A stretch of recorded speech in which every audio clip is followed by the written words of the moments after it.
नमस्कार, राजस्थान संवाद में आपका स्वागत है। मैं हूं आपके साथ चेतना। बोतल से अपनी पहचान बनाकर राजनीति में तीसरे मोर्चे के रूप में उभरकर सामने आए हनुमान बेनीवाल की बोतल छीन ली गई है। हनुमान बेनीवाल की राष्ट्रीय लोकतांत्रिक पार्टी का चुनाव चिन्ह बोतल चुनाव आयोग उनसे ले लिया गया है। चुनाव आयोग ने टायर चुनाव चिन्ह आवंटित किया है। हनुमान बेनीवाल को नागौर से इसी चुनाव चिन्ह से लोकसभा का चुनाव लड़ना होगा। खबरें तो आप बहुत देखते होंगे, लेकिन खबरों को गहराई से जानने के लिए हमारे चैनल को लाइक एंड सब्सक्राइब करें और बेल आइकन को दबाएं। चुनाव आयोग ने बोतल का चुनाव चिन्ह गुजरात की एक पार्टी को आवंटित कर दिया है और इस पार्टी का नाम राष्ट्रीय पावर बताया जा रहा है। 15 दिन पहले हनुमान बेनीवाल को चुनाव आयोग ने चुनाव चिन्ह में बदलाव की सूचना भेजी थी। आयोग ने इसमें कहा था कि आरएलपी 3 राज्यों से चुनाव नहीं लड़ रही है, इसलिए वह स्थानीय स्तर की पार्टी है, जबकि गुजरात की राष्ट्रीय पावर पार्टी कई राज्यों में चुनाव लड़ रही है। पार्टी ने चुनाव आयोग से बोतल का चुनाव चिन्ह मांगा था, जो उसे मिल गया।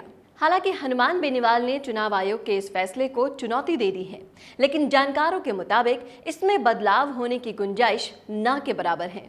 जब से राष्ट्रीय लोकतांत्रिक पार्टी को चुनाव आयोग का पत्र मिला है, तब से पार्टी के तमाम पदाधिकारियों में बेचैनी और मायूसी छाई हुई है।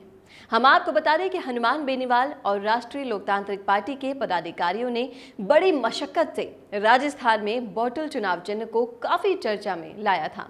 इस स्थिति में बेनीवाल की पार्टी से बोतल का चुनाव चिन्ह छीन लिया गया है, तो ये पार्टी के लिए बड़ा झटका होगा। 5 दिन पहले ही हनुमान बेनीवाल की राष्ट्रीय लोकतांत्रिक पार्टी ने भारतीय जनता पार्टी के साथ गठबंधन किया है। बेनीवाल खुद नागौर लोकसभा क्षेत्र से एनडीए के उम्मीदवार हैं। इससे पहले बोतल के चुनाव चिन्ह पर राष्ट्रीय लोकतांत्रिक पार्टी के संयोजक हनुमान बेनीवाल ने राजस्थान में पिछले साल दिसंबर में हुए विधानसभा चुनावों में 57 सीटों पर उम्मीदवार उतारे थे। इनमें बेनीवाल सहित 3 प्रत्याशी जीतने में सफल रहे।